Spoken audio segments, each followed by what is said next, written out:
听四月说中文。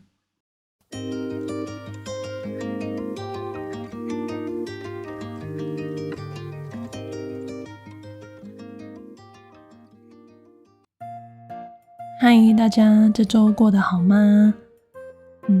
最近新闻都在播以色列和巴勒斯坦的战争，看了真的会让人很心痛。然后甚至有时候半夜睡不着，我还会起来把电视打开，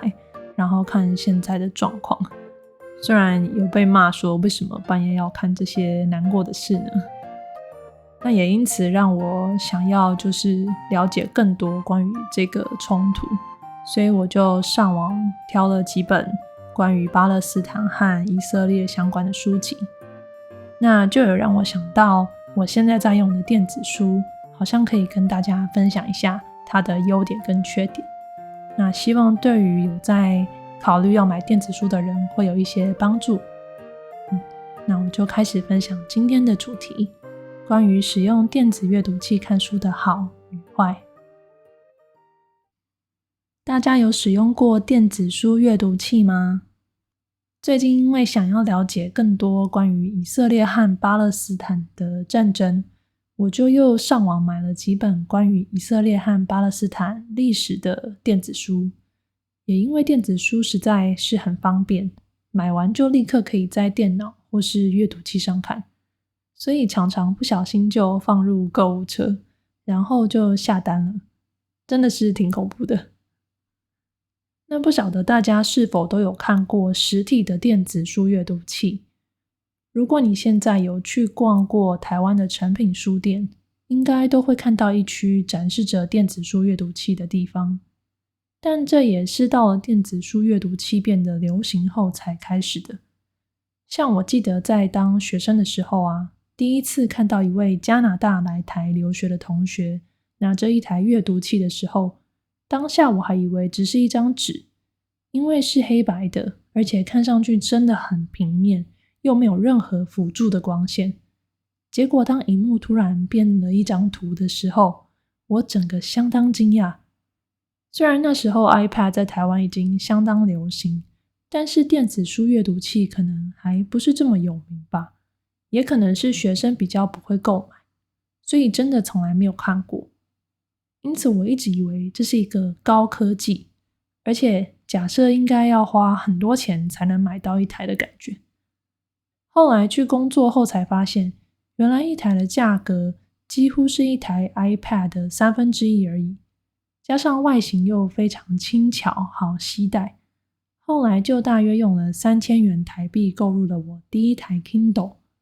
也开始在 Amazon 上面购买原文书来看。后来也才发现在 Amazon 上面的电子书价格都比实体的便宜许多，尤其如果是外文书来讲，在台湾购买都还蛮贵的，所以购买电子书可以省下不少钱。那么使用电子书阅读器有什么好处呢？我觉得最大的好处就是方便携带。如果你是喜欢随身都带着一本书出去的人，一定会对这个特点很有感觉。以往我去咖啡店都喜欢带着1到2本书，这时候我的包包就会变得有点重量。如果当天还有其他行程，我就会觉得背得有点吃力。但自从使用电子书阅读器之后，我可以带着很轻便的背包出门，空间也不会不够了。再一个优点就是，刚有说到书的价钱的部分，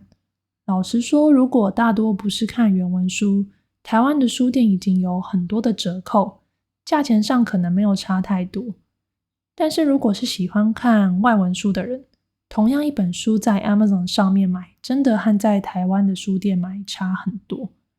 有时候还会有一些针对电子书的折扣，那么就会变得更便宜。我曾经用大概20元台币买到一本外文畅销小说，当下真的觉得赚到了。最后一个大概就是容易储存吧。对于租屋族或是住在小宅的大家，平常就需要很多收纳空间了。如果买一堆书，又得找更多空间来放置这些书，而且还要避免发霉或是长灰尘。虽然我不否认实体书真的有它独特的风味，摸起来的感觉和电子书也很不同，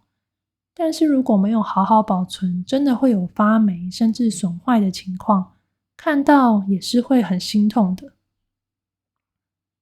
不过还是要强调，虽然电子阅读器有这些好处，但是和实体书比起来，我觉得还是有一些不能与实体书相比的地方。首先，如果是买实体书，因为它会存在你的生活的空间里，你比较容易提醒自己要把书看完，不然书就会一直躺在那里嘛。但如果是电子书的话，因为一定要把阅读器打开才会看到它的存在，因此很容易买了却忘记花时间去看，至少对我来说是这样啦。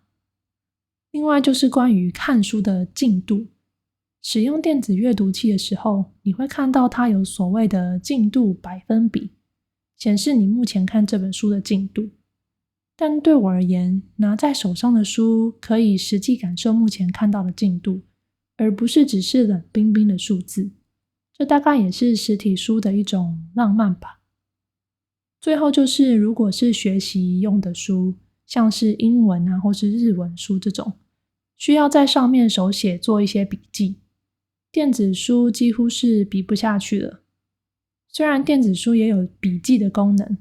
但对于喜欢拿各种颜色的笔、荧光笔、便利贴或是各种文具来做笔记的人来说，电子阅读器的笔记功能就显得乏味许多。简单来说，我可以譬喻实体书是一个浪漫且有创意的选项，而电子书则是一个务实又有效率的选项吧。最后我想说的是，现在愿意看书或是去书店买书的人越来越少了。台湾的诚品书店也几乎一半变成是诚品生活，感觉书店真的要渐渐消失了的感觉。对于电子阅读器能够让更多人容易取得书，或是能达到一些环保的目的，我觉得很不错。不过也希望实体书店能够再撑个好几年，让喜欢去书店的人还是可以去看看书，甚至买书当作收藏都好。别让这个渐渐变成浪漫的活动彻底消失，也让更多文字的作品能够被看见咯。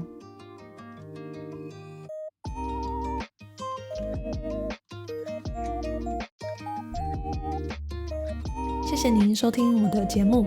希望有帮助正在学中文的你。我有将逐字稿放在资讯栏中，如果有需要的话可以参考，我也会持续的更新。喜欢的话可以 follow 我，那我们下次见，拜拜。